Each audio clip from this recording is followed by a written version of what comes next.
to be live. So we tried to start with music last week. I thought it was kind of fun. I think it was your pick, but we got flagged for inadvertently, I guess, posting an official video. So we're not going to do music this week, but I did ask Hunter to sing. I forgot to ask Hunter to sing, but he did volunteer at some point to sing. So will you give us a little jingle? Oh, Zach. No, I will not. No jingles. I had this quote that I've been thinking about goals a lot lately, just kind of how we feel like we've been sitting sort of in a little bit of a holding pattern for the last, I don't know, how long has it been? 6 weeks, 8 weeks? 8 weeks. 8 weeks. Almost. So it's been kind of a long 8 weeks. And ultimately, we got to get moving again. This is the week. You gotta shave that beard, man. I said I wouldn't shave until I could get a haircut, but it is getting real. It's like, I looked the other day, and I think I've got a few hairs that are an inch long. You posted something on social media, like when that tree fell in your yard, and you had this chainsaw, huge, and your beard, and I was like, you are just loving it. I'm loving it, the lumberjack. I actually, the other night, it was funny, I was laying in bed, and I was taking selfies, which I don't usually do. And my wife goes, "What are you doing?" And I said, "I'm just taking a selfie." And she goes, "Why?" And I said, "Well, I don't know. I've never had a beard this long. I probably never will again. So I just thought I'd record it." She goes, "Please don't post it anywhere." So I can't post it anywhere. But I did like your post when the tree fell in your yard. The Ring camera picked it up, and you exclaimed, "Jeez Louise!" Jeez Louise. Yeah, that was that would not have been what it was. Crazy. I was also pretty quick in the draw with the phone, but I forgot that camera. I just put that doorbell camera in, so I forgot that it was recording, and I was trying to capture it on my phone as it was happening. I don't know. Anyway, so this quote was, "A goal should scare you a little bit and excite you a lot." By a guy named Joe Vitale, he's an author. He wrote that book, The Law of Attraction. You probably heard it. But so we're going to talk a little bit about goals today. But first, I wanted to say that I am grateful for Rachel. Rachel gave us this little hand sanitizer. Thistle Farms hand sanitizer, pretty cool. So it's shaped well. We use some now, and I love it. It even smells nice. It actually really smells nice too. If only y'all could smell it. And she gave me this book that she said was a really good read. Mark's wife Sherry has written a book called Lunch with Lucy. I have no idea what it's about, but it says maximize profits by investing in your people. And I'm grateful for the same thing. That is, I think she ran a big company for a long time that she sold in the last few years, but Lucy was, she would want to go to lunch with all of her employees, and that was her kind of alternate personality that she would be. She said, when she was meeting with employees, she said, "Don't talk to me like the CEO of this company. I'm just Lucy, another co-worker. I want to know what's really going on in the company." So that's awesome. That's Lunch with Lucy. Way to keep your finger on the pulse. It's great. What about you? Anything you're grateful for before we move on? Same thing. Okay, that's good. And that we're officially we're 1 week closer. 1 week closer. We're here. So obviously there's nobody in the room right now. We're still doing live stream sales meetings, but we have seen some people in the office. Everybody's doing a really good job of keeping their distance. And we're going to talk about open houses today and a little bit more info with some exciting stuff. So hopefully y'all have some stuff you're grateful for. If you have anything, feel free to chime in the comments. Love seeing those at the end of the meeting. We're not watching them live. That's one too many things that we can handle right now. But we look at them afterwards, and we get a good kick out of them. So thanks for doing that. So as far as news goes, we've got some upcoming events in education. Big shout out to Teddy Pence again. He's worked really hard on making sure that we can adapt quickly and keep this education series going. So thank you, Teddy, for doing that. Lee Fund is going to be teaching a class about selling your value right after the sales meeting. So at 10:30. That was canceled? That was canceled. Sorry. We got to take that off the calendar. We'll take that off the calendar. We're going to reschedule that for another time. Colin is in the audience. And thank goodness for Colin. So, Lee, hang tight. We're also doing Jumpstart. We're starting a new Jumpstart series. It's a 4-day class. Anybody's welcome. We have a handful of agents that are joining us who want to take it and have been on hold with that for a couple of months. So we are starting that this Wednesday. It'll be a Zoom class. All the links are on the Village Shared calendar.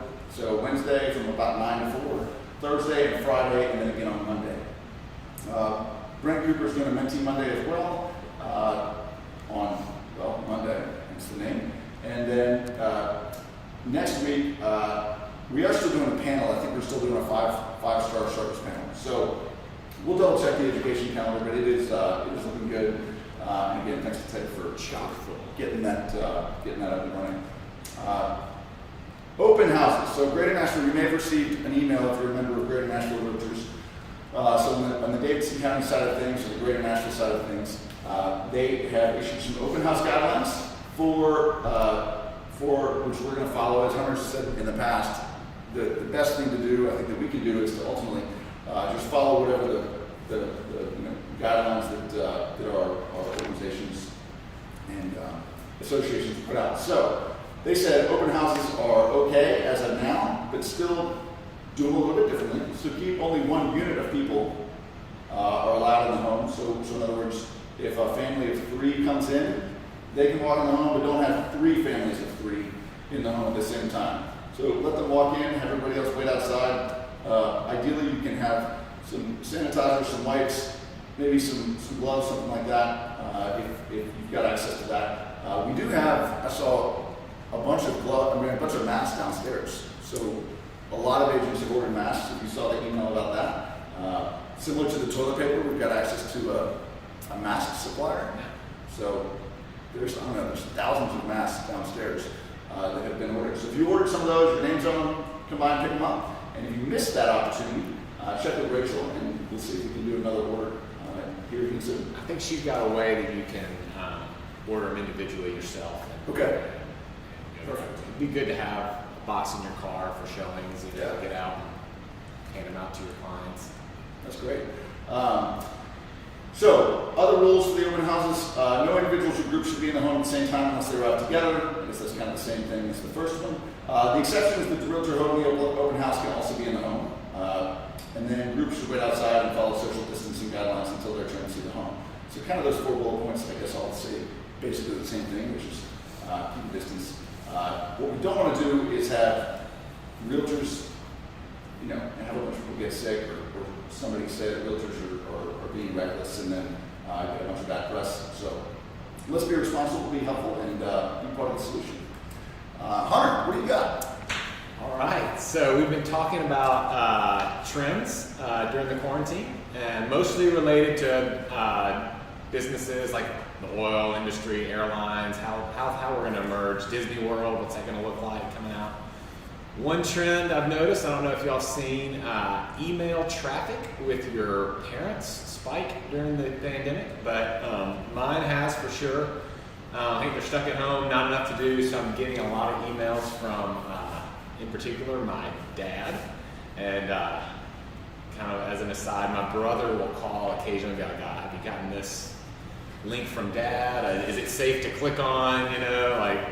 And so we've had some fun with that. But he sent a good one last week about perspective, keeping perspective during this kind of crazy time we're in. And his dad, my grandfather, was born in 1909. And so he broke down and highlighted everything he had been through kind of in his life. So imagine you were born in 1909. At age 5, World War I starts, and 22 million people died. So keep in mind, the world's population at that time was about 1.7 billion people. We're now about 7.8 billion people. So these numbers, to be equivalent, you have to multiply by like 4.5, 5 times to understand what 22 million people dying at that time would feel like today. At age 9, World War I ends and the Spanish flu starts. And over the next couple of years, 50 million people die of Spanish flu.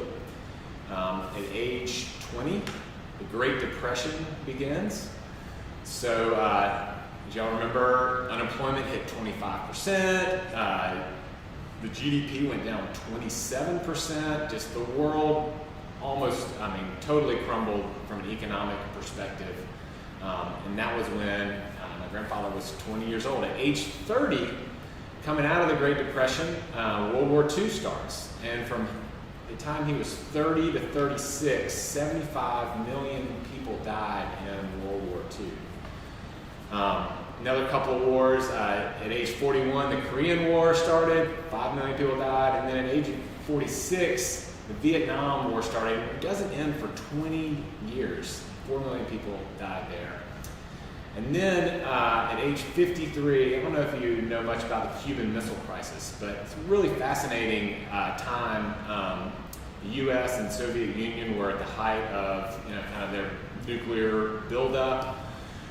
And really, if it weren't for the intervention of some great leaders, the world as we know it, could have ended during that time. There's a really good movie called 13 Days. Kevin Costner was in it. It talks about the Cuban Missile Crisis.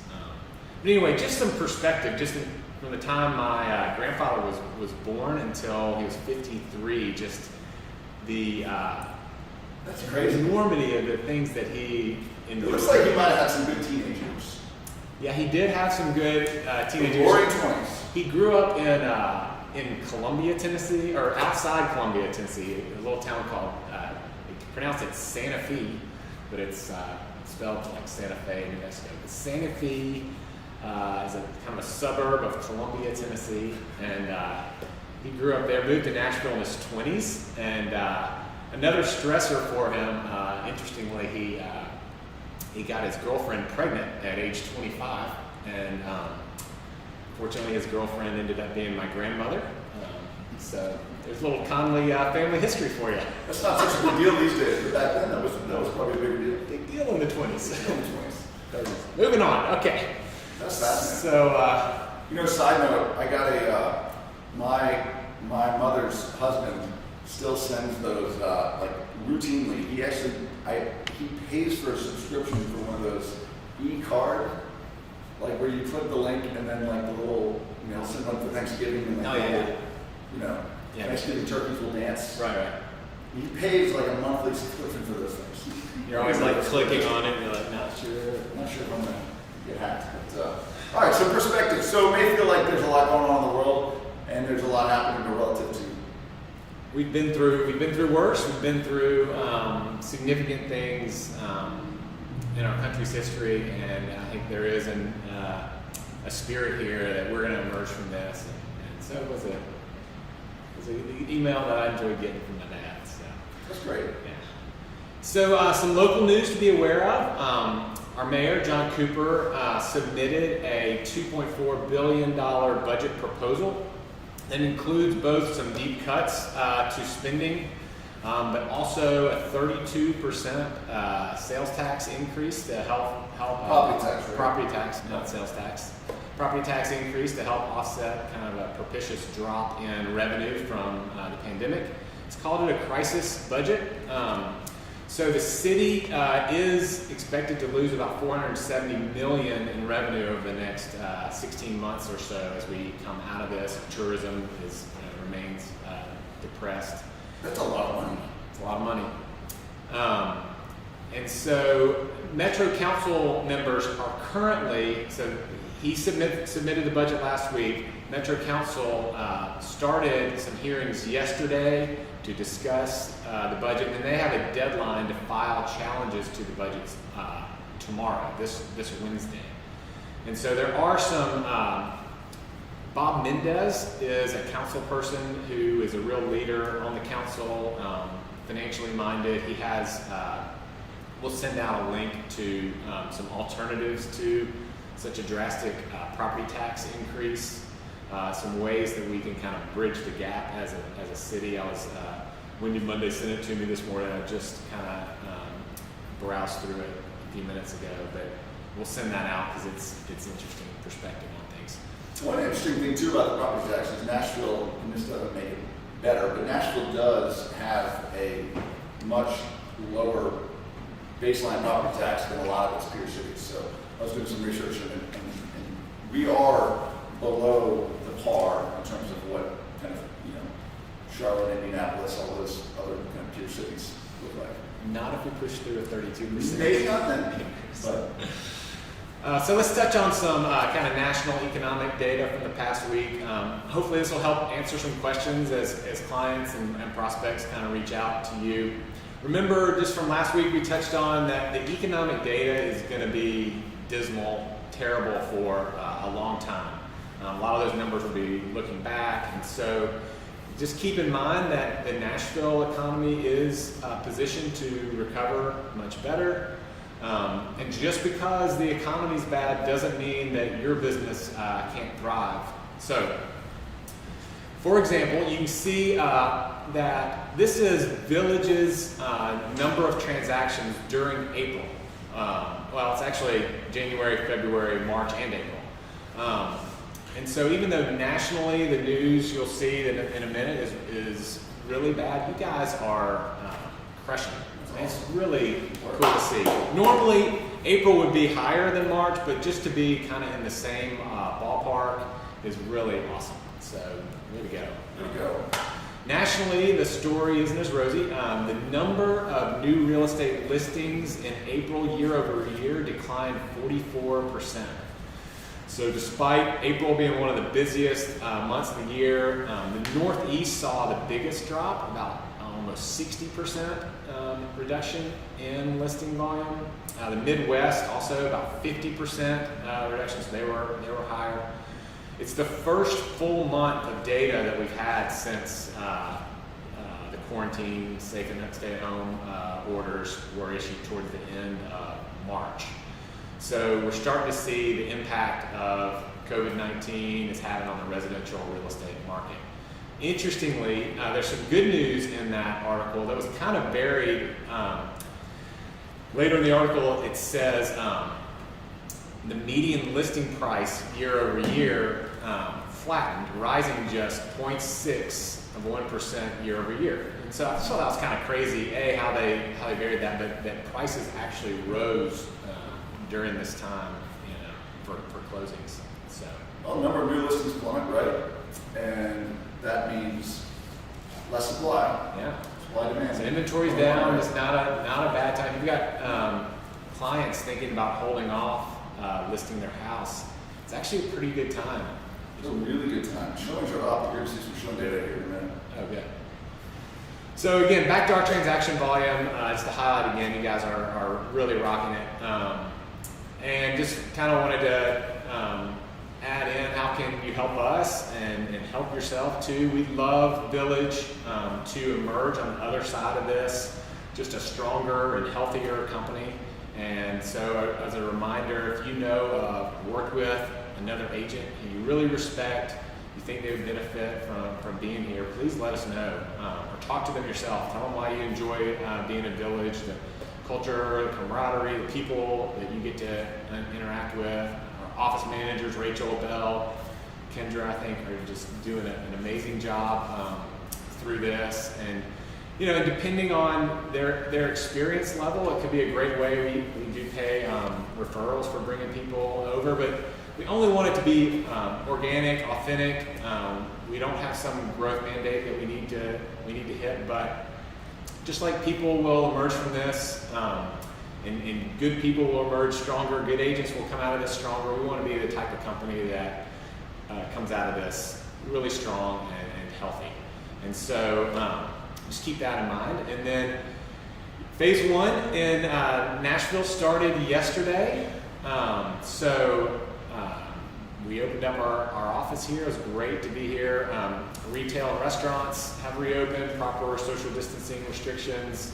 Mayor Cooper asked all residents to still wear a mask when going out in public. That's right. Got our masks here.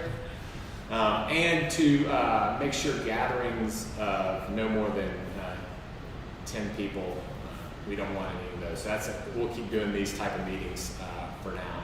But our offices are open. We are closing an hour early each day to make sure we wipe down all the surfaces, handles, doorknobs, so we start off each day clean and healthy and keeping everybody safe. We do want to restrict how many people can be in our common areas at the same time, so keeping that 10 and under number in 6 feet distance. is important. But it's so good to be back open, even though we aren't back to normal yet. Just as a reminder from that email, keep things in perspective. We faced tougher problems as a people in the past. We are going to make it through this together.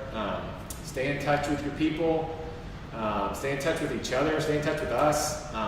And opportunities are going to emerge out of this. So let's be ready. That's a good point. I like it. So speaking of being ready, obviously, if you look at this, the data on the orange line is number of showings. We look at this every week, and it's the number of showings in Tennessee compared to, on a daily basis, compared to where we were the same day last year. Obviously, we took a big dip starting March 11th, and then around 1 month later, around April 12th, we started to recover, and we are almost back to where we started. We're actually at the highest level that we have been for this year. So that's a really awesome data point. And just to look at some stuff, probably people are saying, oh gosh, and I had somebody yesterday call me. It was good. It was a good call, and they said, hey, I think we might be interested in buying because I imagine there's just a ton of deals out there right now. It's like, well, I mean, they're not really. I'm not seeing them. Maybe y'all are. Chime into the chat box if you're seeing deals. But I'm not seeing a ton of deals. In fact, I was I helped 2 agents this week get through multiple offer situations. Well, the deals are really in the interest rate side. Yeah, that's what the deals are. I mean, that's. I mean, it's a once in a lifetime chance to lock in a 30-year rate. A buddy of mine called yesterday. He's like, "You're not gonna believe this. I just refied for 3 1/8." It's like, that's awesome. They just went down to 3% this week. He's like, damn. But that was it's good. So you got some good deals. But properties with price decreases. If you look, this is looking for January 2019, all the way through now, and that dark line is just is a 90-day average, and the dotted line is just a 7-day average. And so properties, what's funny is that in mid-March, late March, there were the fewest number of price decreases ever in the last year and a half. So they ticked up just a tiny bit, but that's not unheard of. And really, if you look back at the last 3 years, we're still at a low point. So not a ton of price points. You might say, well, what about different market segments? So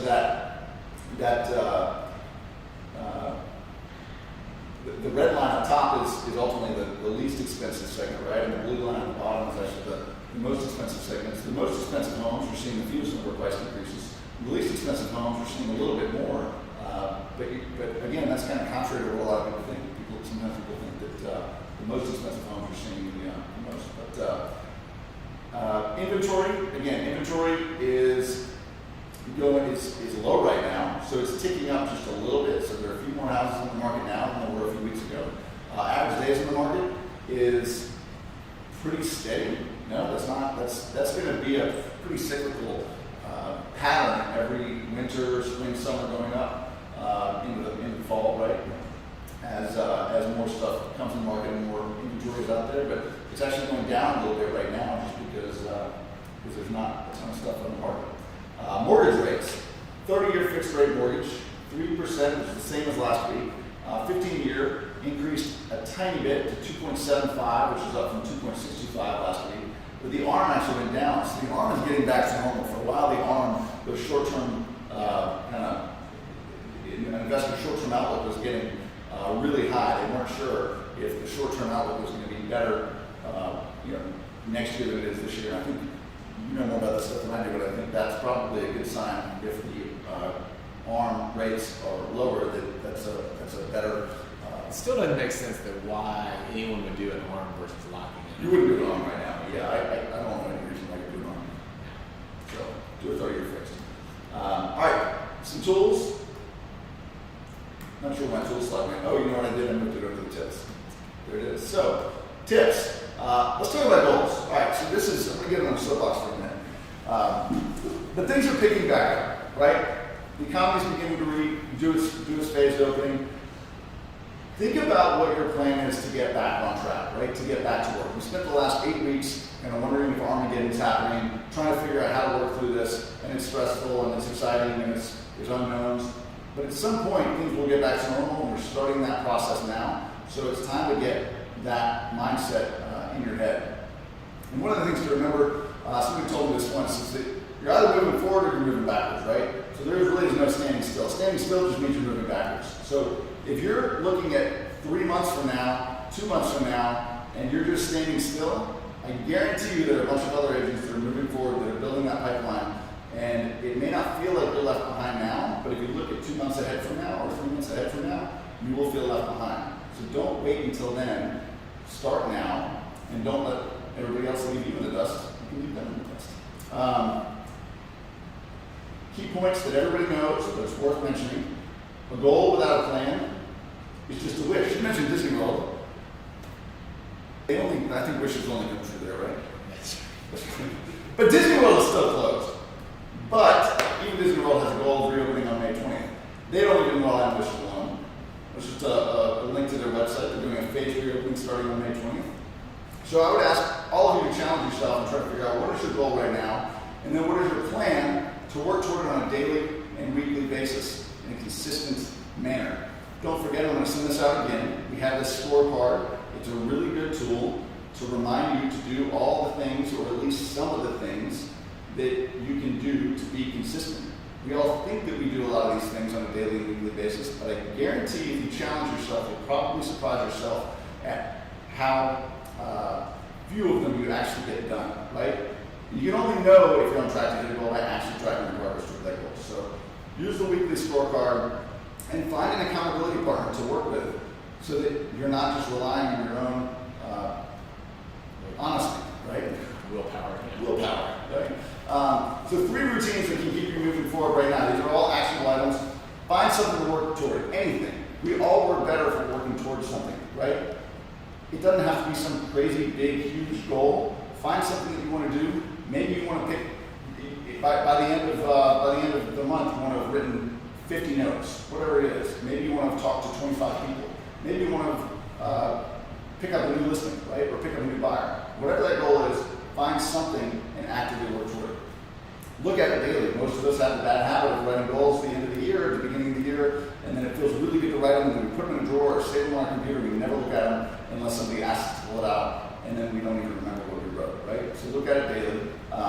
Put a calendar reminder, recurring calendar reminder every single morning on your phone with whatever your goal is, right? For the next 30 days, for the next 60 days. So remember, with the 40X stuff that we did, the different types of goals, the lead measures and lag measures. Yeah. So instead of making your goal like to work with a new buyer or to get a new listing, which that's kind of a goal that's a lag goal and is going to be a result of stuff you actually can control every day, like making 5 calls to people I need to follow up with, or writing 3 notes, whatever it is that's you can actually control.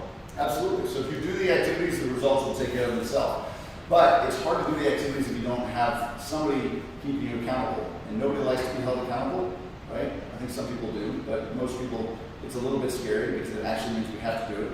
But find somebody, challenge yourself to do that, make it another agent, make it your broker, make it your 40X group, whatever that is, have a specific time picked with them. You can do a weekly communication. It can be 5 minutes. Maybe just turn in those scorecards to each other, right? But those are the action items that ultimately drive success. So, speaking of those activities, here's 3 things that you can do. 1, call every possible buyer and seller at least 2 times each week. That pipeline is very real right now. Sellers and buyers maybe they're not back to work, or maybe they're still sitting at home. I think one of the reasons that the market is still actively moving is people are sitting at their house. I had a neighbor call me and they said, "We have got to get a new house." I said, "Why?" And they said, "I'm so sick of my kids right now. I hear them stomping on this, like they're too damn noisy." I mean, literally, that was the quote. I was like, okay, well, let's calm down. But that people are surrounded, they're stuck in their houses and they're seeing all the things that are, kind of maybe not quite right about it, and then they're going online and they're looking. So call those people, check in with them. If they call you first, you think you're winning? No, I think you lose. I think if a seller calls you or a buyer calls you first, you've lost just a little bit, just a point, right? So call them first. Challenge yourself to engage with 10 people every day, right? That's a lot. but maybe it's a couple notes, a couple text messages, some social media engagements, a phone call or two. Maybe you send out a video with a little update, taking some of these market stats after the sales meeting. It doesn't have to be perfect. Don't let perfect get in the way of progress. And secondly, write down your agenda at the beginning of every single day or the night before and accomplish the scariest action item first. I'm guilty of this. I'm sure you're guilty of this at times. Hunter's pretty perfect about stuff. But we all put off the hard thing to do, that hard phone call to make, right? The deal's about to fall through. I don't know what to say to my seller. You don't have to have an answer for them. Just pick up the phone and call them. Do whatever the scariest thing is first. And then third, create your business by looking through the MLS. Find your favorite coming soon, right? Now that the coming soon rules are out, there are a lot more coming soons that are going on the MLS, but your buyers don't have access to those. So find your favorite coming soon and share that with some buyers. Share that with some sellers, potential sellers who might want to become buyers, right?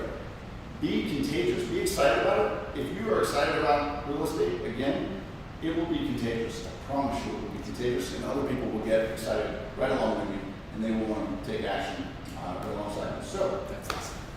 I like that. Colin? Oh, the Colin conundrum. The conundrum. Love Zach's alliteration.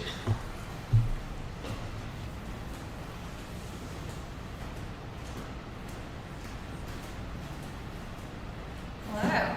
How are you? I'm all right. How Good. are I'm doing well. you? We have a conundrum that has come up in the past 2 weeks with 3 different village agents, so it seems worth sharing because obviously it's happening to more than one of you. So you have a buyer and a seller, and in the contract it states that there's a conventional loan for, say, 75%. And that's it, and everything seems to be trucking along. You've gotten through your inspection, you've gotten through your appraisal. We're a few days from closing, and the listing agent receives a request for an extension of the closing date. And the basis of that extension is because there's a HELOC for the down payment on the property. And this is the first listing agent's heard of it.